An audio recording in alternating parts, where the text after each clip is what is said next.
bật đèn lê đầy lê bermain Indonesia dan Muhammad orang membeli kita mencapai janji. Sangat happy banget. Ini kan sudah kita tunggu 32 tahun untuk jadi juara di Asia Tenggara. 32 tahun kita nunggu. Jangan lupa like, share, subscribe, dan nyalain lonceng notifikasinya ya. Salam sepak bola, sahabat bola mania. Jumpa lagi dalam Bola Mania Channel bersama Yosef Tortulis. Indonesia berpesta. Publik sepak bola tanah air seperti dikejutkan dan mungkin setengah percaya bahwa medali emas sepak bola SEA Games yang hilang 32 tahun silam berhasil dibawa pulang oleh tim Garuda U22 asuhan Indra Safri. Terkejut dan setengah percaya karena persiapan tim ini sejak awal April nyaris sepi dari pemberitaan media di tengah euforia persiapan menyambut perhelatan Piala Dunia U20 maupun suasana duka mendalam akibat FIFA kemudian mencabut status Indonesia sebagai tuan rumah ajang Presisius itu.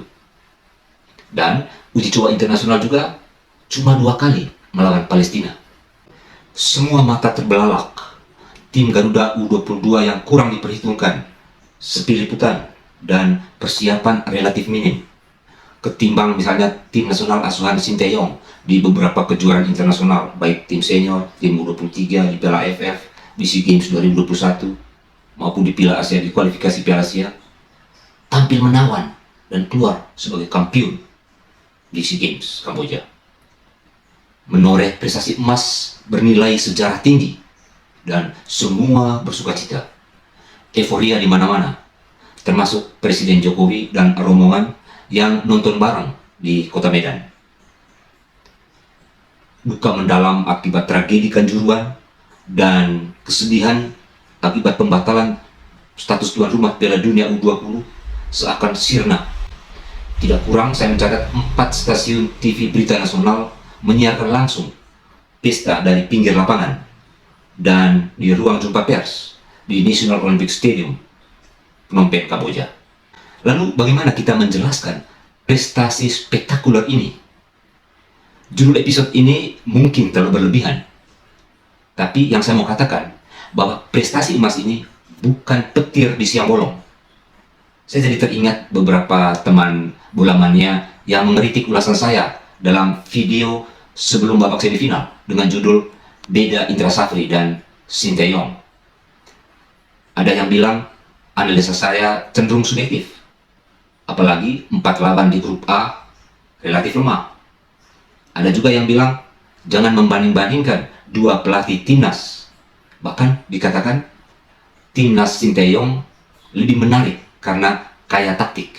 Saya tentu menghargai komentar-komentar miring itu sebagai bagian dari semangat dan budaya demokrasi. Namun, analisa saya terbukti bahwa filosofi, gaya bermain, cara bermain, box to box yang diterapkan oleh pelatih Indra Safri yang didukung oleh tim asisten yang hebat-hebat terbukti sangat efektif untuk mengeksploitasi, untuk mengeluarkan kelebihan karakter pemain-pemain Indonesia yang agresif, cepat, dan mengandalkan permainan bola-bola pendek dari kaki ke kaki. Organisasi permainan tim Garuda terlihat apik, dan Rizky Ridho dan kawan-kawan terlihat bermain sepak bola tiki-taka ala Indonesia dengan sangat nyaman.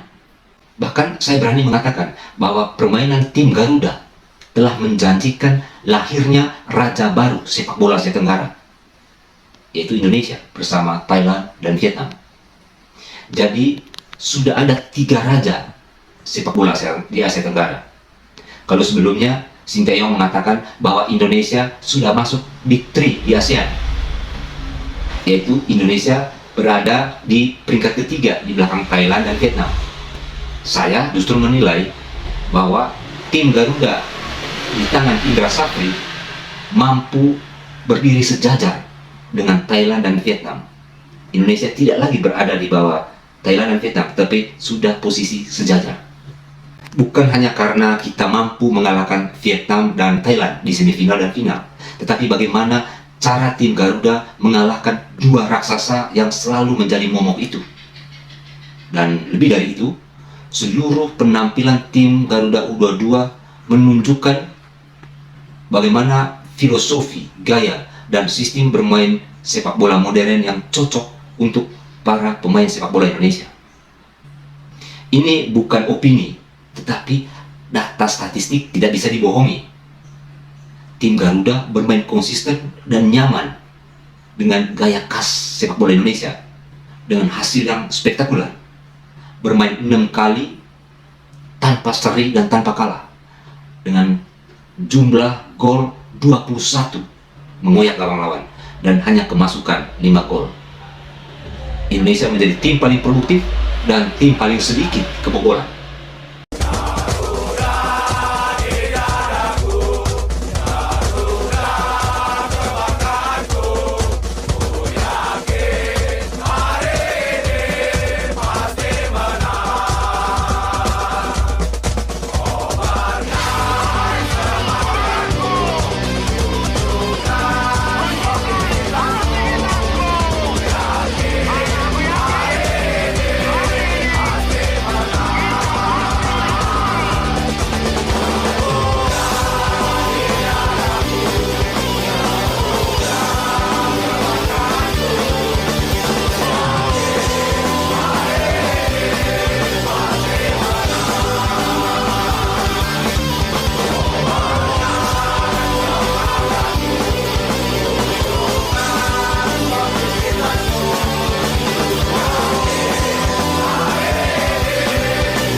Dalam babak grup A, dengan permainan menyerang, Indonesia berjaya menyapu 4 kemenangan secara meyakinkan.